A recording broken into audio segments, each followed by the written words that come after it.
Hello students, आज हम लोग देखने जा रहे हैं हमारे पूर्वी यूनिट 1 का सेकंड चैप्टर जो कि है raven and the foxtails, sorry the raven and the fox. तो ये एक रेवन एक क्रो है जो हमारे पास नॉर्मल क्रो होते हैं और नॉर्मल क्रो से थोड़ा बड़ा साइज में होता है, तो उसको हम लोग रेवन कहते हैं। और साथ में एक फॉक्स है। तो फॉक्स तो हम सबको पता है ना, स्टार्टिंग से हम लोग ने कितनी सारी स्टोरी सुनी है, कनिंग फॉक्स, चालाक लोमड़ी के बारे में। तो ये तो पता है कि जो फॉक्स होती है वो बहुत चालाक होती है। तो यहाँ पे एक क्रो और एक लोमड़ी की स्टोरी है। मतलब ये जो क्रो होता है ये नॉर्मल क्रो से साइज में बड़ा होता है, और एज यूजुअल जैसे सारे क्रो ब्लैक होते हैं ये ब्लैक होता है, और जैसे सारे क्रोस क्रॉक करते हैं वैसे ये भी क्रॉक काऊ काऊ काऊ करता है। ठीक है, तो ये एक पोएम है। तो पोम जो होती है वैसे इसका करेक्ट प्रोनाउंसिएशन यही होता है। ठीक है, तो फर्स्ट हमारा जो स्टैंजा है वो ये है। इसके साथ में हम लोग ये भी देखेंगे कि इसमें क्या क्या राइमिंग वर्ड्स हैं। The raven was perched upon a limb। साथ में हम लोग बीच बीच में हार्ड वर्ड्स देखते चलेंगे। इसका मीन होता है कि किसी भी ऊंची जगह पे बैठे होना।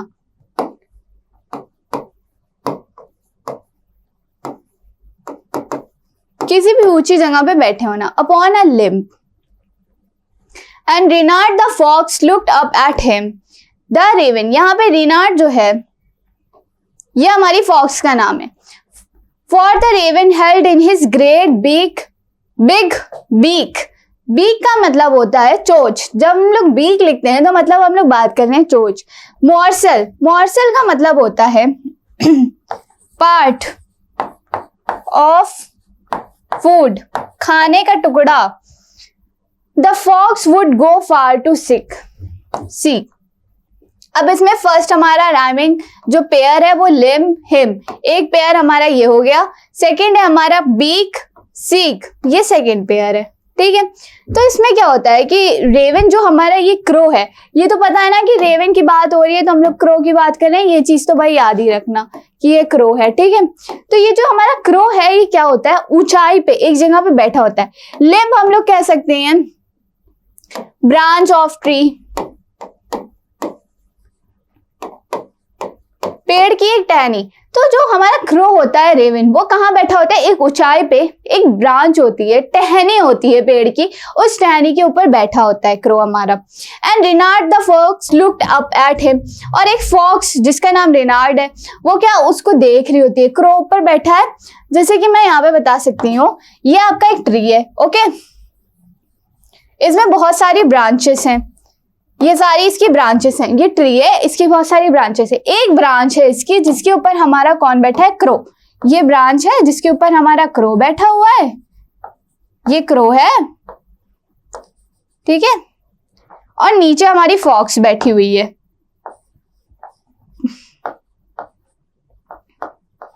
अब ये जो फॉक्स है ये कितनी फनी लग रही है। फिलहाल ये फॉक्स क्या कर रही है, ये क्रो को देख रही है। क्यों देख रही है, क्योंकि इस क्रो के मुंह में एक खाने का टुकड़ा दबाया हुआ है उस क्रो ने। For the raven held in his great big beak. क्यों, क्योंकि जो हमारा क्रो है उसकी चोंच में एक बड़ा खाने का पीस है। A morsel the fox would go far to seek। अब यहाँ पे जो seek वर्ड है इसके दो मीनिंग हो सकते हैं। पहला ये कि जो वो morsel है, जो वो खाने का टुकड़ा है, उसके लिए जो हमारी फॉक्स है उसको बहुत दूर तक जाना पड़ेगा ढूंढने के लिए खाना। और दूसरा मीनिंग ये हो सकता है कि ये जो हमारा फूड है उसके लिए जो उसके मुंह में है, रेवन के जो क्रो के मुंह में है, उसके लिए हमारी फॉक्स कुछ भी कर सकती है, किसी भी हद तक के जा सकती है। ठीक है, ये इसके दो मीनिंग हो गए। अब next, said the fox in admiring tone. Admiring tone का मतलब कि प्रेज करना।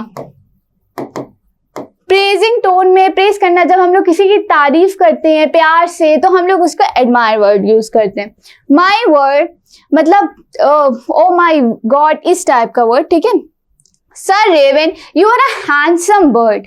अब देखो इतना तो हम लोग को क्लियर है कि जो क्रो होता है वो हैंडसम तो नहीं होता है। क्रो कैसा होता है, ब्लैक कलर का होता है, सिंपल सा, कोई वो कलरफुल फेदर्स नहीं होते उसके, पैकॉक की तरह ब्यूटीफुल नहीं होता, वो एक सिंपल सा क्रो होता है जो ब्लैक कलर का होता है। और ना ही उसकी जो वॉइस होती है वो कोई बहुत अच्छी होती है, वो एक नॉर्मल क्रो होता है। तो यहाँ पे क्या कह रही है कि सर रेवन, क्रो को मतलब कितनी रेस्पेक्ट देके एड्रेस कर रही है कि उसके नेम से पहले वो सर लगा रही है। Sir raven you are a handsome bird, आप जो है बहुत ही हैंडसम, बहुत ही खूबसूरत बर्ड हैं। Such feathers if you would only sing, कि आपके फेदर्स कितने अच्छे हैं, कितने खूबसूरत हैं। सिर्फ अगर आप गाना गाएं, the bird of these woods, woods का मीन होता है मिनी फॉरेस्ट। जब हम लोग किसी भी छोटे फॉरेस्ट की बात करते हैं तो वहां पे हम लोग वुड यूज करते हैं, ठीक है। इसमें कंफ्यूज नहीं होना, जो वुड एक होता है हमारा उसका मतलब लकड़ी होता है, और इस मिनी फॉरेस्ट में सिमिलर काइंड ऑफ प्लांट्स आपको अवेलेबल मिलेंगे, ओके। तो birds of these woods would call you king. अब कह रही है कि आपके फेदर्स कितने खूबसूरत हैं, बहुत बटरिंग कर रही है, मक्खन लगा रही है उसको कि इतने खूबसूरत हैं, आप कितने हैंडसम हैं। और अगर सिर्फ आप गाना गा देंगे तो इस वुड में, इस जंगल में जितने भी जानवर हैं, जितने भी बर्ड्स हैं, जितने भी बर्ड्स हैं वो सब आपको किंग कह के बुलाने लगेंगी। अब ये तो हम सबको पता है कि जो क्रो होता है वो कोई हमिंग बर्ड की तरह, बुलबुल की तरह बहुत ही स्वीट उसकी वॉइस नहीं होती, बहुत प्यारा नहीं बोलता, वो तो बस काऊ काऊ या मेंढक की तरह टर टर इस टाइप के साउंड निकालता है, ठीक है। The raven who did not see the joke, अब जो हमारे क्रो जहाज थे वो क्या था कि उसकी बटरिंग में इतना आ गए कि उन्होंने वो मजाक देखा ही नहीं, वो उस मजाक को समझ ही नहीं पाए। Forget that his voice was just a croak, और साथ में ये भी भूल गए कि उसकी जो खुद की आवाज है वो सिर्फ कैसी है, काऊ काऊ काऊ इस टाइप की उसकी आवाज है, और वो इस बात को भूल ही गया। He opened his beak in his foolish pride. Pride मतलब कि जब हम लोग सोचें कि हम लोग दूसरों से बहुत ही ज्यादा बेटर हैं, जब हमें वो घमंड टाइप की फीलिंग आ जाए, गुरूर घमंड टाइप की, तो वहां पे हम लोग वर्ड प्राइड यूज करते हैं। तो क्या करता है कि अपनी चोंच खोलता है, और चोंच खोल के क्या करता है कि जब वो चोंच खोलेगा गाना गाने के लिए, तो हमें तो पता ही है कि चोंच में उसके फूट था, अब वो खोलेगा तो फूट तो नीचे गिर जाएगा, फॉक्स को मिल जाएगा, और वही फूट के ऊपर कब से उस फॉक्स ने अपनी आंखें गड़ा रखी थी। And down fell the morsel the fox had hide, देखा मैंने अभी यही बताया था। क्या हुआ कि जब उसने जैसे ही मुंह खोला, वो जो फूट का पार्ट था उसके पास छोटा सा, वो उसकी चोंच से नीचे गिर गया। इसकी वजह से क्या हुआ कि जब जितनी देर से वो जो फॉक्स थी अपनी नजरें जिस फूट पे गड़ाई हुई थी, वो फूट अब उसको मिल गया इतनी आसानी से। Ha ha ha laugh the fox and now you know, अब जो फॉक्स है वो भाई उसका मजाक उड़ाना उसने स्टार्ट किया, वो हंस रही है कि हाँ हाँ हाँ अब तो तुम जानते हो। Ignore sweet words that make you glow, तुमने क्या करा, तुमको इग्नोर करने चाहिए थे। मतलब वो उसकी तारीफ कर रही थी और वो क्रो समझ ही नहीं पाया। अगर मैं कहूँ कि मैं ये स्कार्फ है, मैं ये रोज पहन करके आ रही हूँ, ठीक है, मैं इसको 3-4 महीने से लगातार पहन के आ रही हूँ, बट मेरी कोई कलीग आके कहे कि मैम आज आपका स्कार्फ बहुत अच्छा लग रहा है, आज आप बहुत अच्छी लग रही है, तो ये तो साफ साफ समझ में आता है कि वो मेरी बटरिंग कर रही है या वो मुझसे कुछ तो चाहती है। तो बहुत से लोग आपकी तारीफ जेन्युइनली करते हैं, और बहुत से लोग इसलिए करते हैं क्योंकि उन्हें बदले में आपसे कुछ चाहिए होता है। और इन दो लोगों में डिफरेंस जानना बहुत ही जरूरी होता है कि आप उनको पहचाने कि कौन सच में आपकी तारीफ कर रहा है और कौन मतलब से आपकी तारीफ कर रहा है। तो यहाँ पे जो हमारी फॉक्स होती है वो क्या करती है, वो बटरिंग कर रही होती है, मक्खन लगा रही होती है, किसको, क्रो को। हम लोग सब जानते हैं क्रो ब्लैक कलर का होता है और उसकी वॉइस कितनी खराब होती है, वो काऊ काऊ करता है, कोई बहुत स्वीट वॉइस नहीं होती है, बट वो उसकी वॉइस की तारीफ कर रही है, उसकी तारीफ कर रही है, उसको सर कह के एड्रेस कर रही है, उसके फेदर्स की तारीफ कर रही है, और कह रही है कि बस आप गाना गाओ तो पूरे जंगल की चिड़ियाएं आपको जो है किंग कह के बुलाएंगी। बट एक्चुअल में तो पता है ना कि क्रो तो नहीं है इतना अच्छा। तो वो इन वर्ड्स में उसके जो मीठे मीठे वर्ड्स थे, जो उसने खूब चाशनी लगा के जो है उसको क्रो को मारे, तो वो समझ ही नहीं पाया क्रो कि ये तो मजाक कर रही है मेरे साथ। Pride my friend is rather unwise, उसके अंदर इस चीज का फीलिंग आ गई कि मैं सबसे बेटर हूँ और मैं बहुत अच्छा हूँ, मैं बस गाऊंगा और सब जो है मुझे किंग कहने लगेंगे जल्दी से। और इस वजह से क्या हुआ कि वो अनवाइज, देखो वाइज हम लोग बोलेंगे कि जब इंसान समझदार होगा, और लेकिन उसने बड़ी अनवाइज सी चीज करी।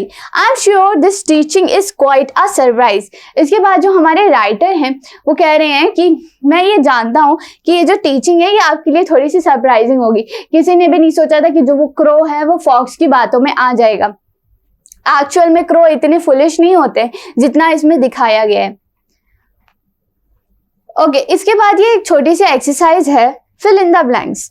तो फर्स्ट में हमारा है the raven is a dash. Raven जो है वो क्या थी, वो बर्ड थी या वो फ्रॉग थी?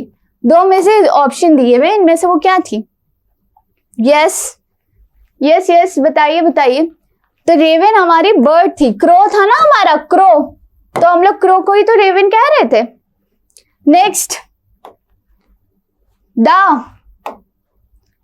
Name of the fox is dash. Dash क्या नाम था? अभी हमें ये तो पता चल गया कि जो क्रो था वो रेवन था, तो हमारी जो फॉक्स है वो कौन हुई? रिनार्ड। REYNARD। ओके, सेकेंड है, ये कट कर दो, ये नहीं है। Dash mister raven had dash in his big. अब मिस्टर रेवन जो हमारे क्रो थे उनके मुंह में क्या था? इसमें डैश दिया हुआ है कि डैश उनकी चोंच में था। वो क्या चीज थी? पीस ऑफ फूड था या बंच ऑफ लीव्स थी? क्या चीज वो अपने मुंह में रखा था? मॉर्सल रखा था ना, piece of food, a piece of food, उसके मुंह में अ पीस ऑफ फूड, खाने का टुकड़ा था। The fox calls the raven a dash bird. अब जो फॉक्स थी उसने रेवन को क्या कहा? जो क्रो था उसकी तारीफ कर रही थी ना, तो कहती थी कि बहुत अच्छे हो, बहुत अच्छे दिखते हो, और फेदर्स की तारीफ कर रही थी, तो उसने उसको गुड लुकिंग कहा था कि बहुत ही गुड लुकिंग हो।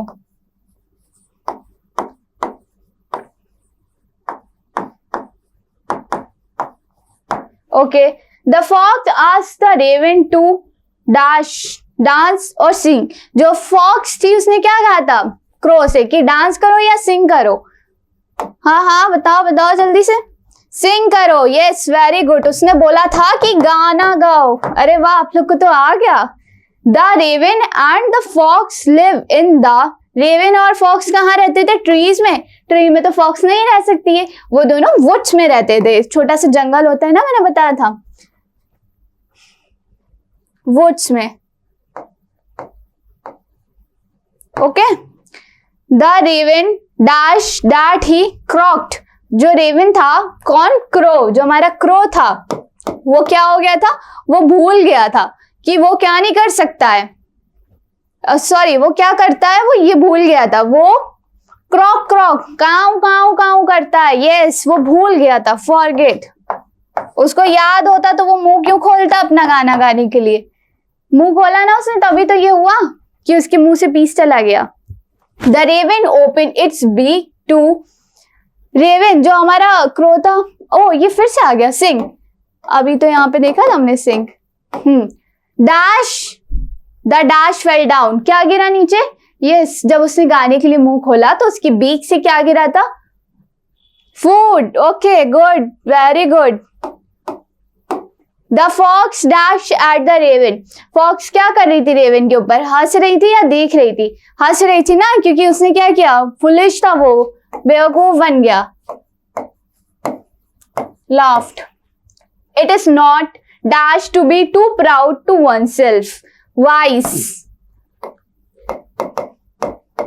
The raven learn. जो क्रो था उसने क्या किया? उसने टीचिंग सीखी या कोई लेसन सीखा? यस, जल्दी से बताइए। Okay good, lesson. लेसन सीखा उसने। उसने एक पार्ट पढ़ा कि ऐसे बेवकूफ नहीं बनते हैं। कोई तारीफ करे तो हमें उसको जानना जरूरी है कि वो हमारी जेन्युइनली तारीफ कर रहा है या फिर हमसे कुछ चाहता है, उसका कोई मकसद है हमसे। अब हम लोग इसमें कुछ राइमिंग वर्ड्स हैं वो देख लेते हैं। ओके, फर्स्ट में हम लोग ने दो पेयर्स देखे। यहाँ पे एक है वर्ड बर्ड, ये हमारा पेयर थर्ड है। उसके बाद सिंग एंड किंग, ये हमारा फोर्थ हो गया। Who did not see the joke? Croak. कितना हुआ था हमारा? 4, वेरी गुड। ये हमारा 5। Pride eyed 6। No glow 7, very good. यहाँ पे वाई सरप्राइज 8। तो हमारे पास टोटल 8 राइमिंग पेयर्स आए। इस पूरे हम लोग के लेसन में 8 राइमिंग पेयर्स हैं। एक बार फिर से उनको रिवाइज करते हैं स्टार्टिंग से। फर्स्ट है limb and him, third beak seek, second sorry word bird, sing king, joke croak, pride eyed, no glow, unwise surprise. ये हमारे 8 पूरे राइमिंग पेयर्स थे जो हम लोग ने देखा, और ये एक एक्सरसाइज थी जो हम लोग ने करी फिलअप। इसके साथ हम लोग का ये प्यारा सा क्रो वाला चैप्टर यहीं पे कंप्लीट होता है। और इसके साथ हम लोग को ये भी लेसन मिलता है कि हमें हमेशा वाइस रहना चाहिए और अपने आप को रिकग्नाइज रखना चाहिए। हमें पता होना चाहिए कि हम कैसे हैं। हमें दूसरों की बातों में आकर के खुश नहीं हो जाना चाहिए कि अगर कोई तारीफ कर दे कि मैम आपकी वॉच बहुत अच्छी लग रही है, स्कार्फ बहुत अच्छा लग रहा है, तो अरे इसने मेरी तारीफ कर दी, मैं तो बहुत अच्छी हूँ, मैं बहुत खूबसूरत हूँ। तो किसी की बातों में उसकी प्रेज करने से या उसकी तारीफ करने से नहीं आना चाहिए।